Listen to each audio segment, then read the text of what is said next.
Welcome back to Patsy Almost Live.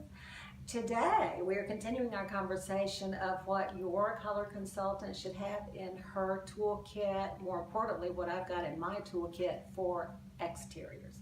So the first thing I want to show you is, believe it or not, and I never thought I would end up doing this, however, I have found it necessary to have as an integral part of my toolkit, roof palettes.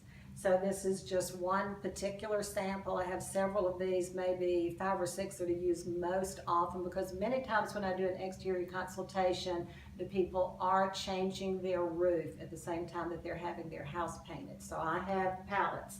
Now what I wanted to show you is this particular one is very popular right now. It's pristine weathered. The reason it's popular is because it has lots of different tones. You can go with the warmer beigey tones or the cooler gray tones or taupe tones. So it's very versatile. And the other thing I want to show you is this is a gutter topper chart, color chart.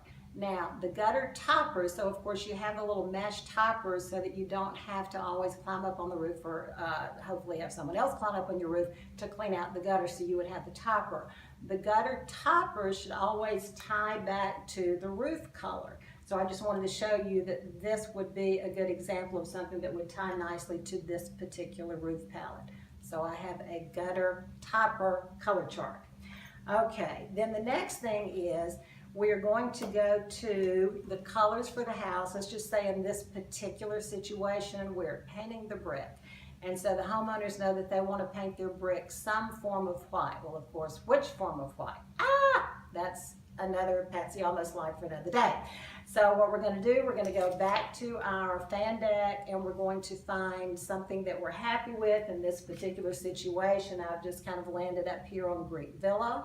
So I also have the fan decks, as you well know. Once we have narrowed our choices down, in this case Greek Villa, then I'm going to pull the large color sample. So here's the large color sample for Greek Villa, and we're going to check this again with painted brick primarily against that roof palette to make sure that those colors are compatible.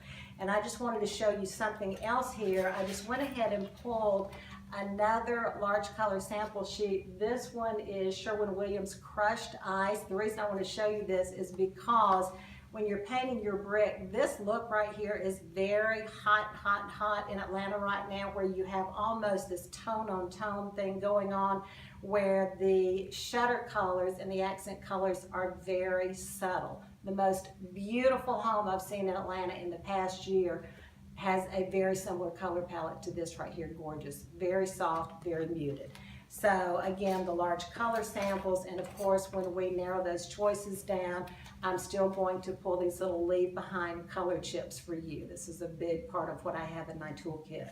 Now, another thing that I need to tell you is, again, people many times are changing out their gutters and downspouts when they're painting outside. So I just pulled a couple of different things that I want to show you that would work well with this particular palette, because many times people will have very light colors on the body of the house, but then they're going to accent with the gutters and downs with something really dark. I think that black is much too harsh and severe, but this deep gray would be absolutely gorgeous with this particular palette. So I also have these gutter color charts. And then once we have finished our selections, I have my form. We're going to write everything up here for you and your painter. There's a carbon attached, so I'm going to keep a copy of everything that you are using, so in case you have follow-up questions, I'll know what this is about.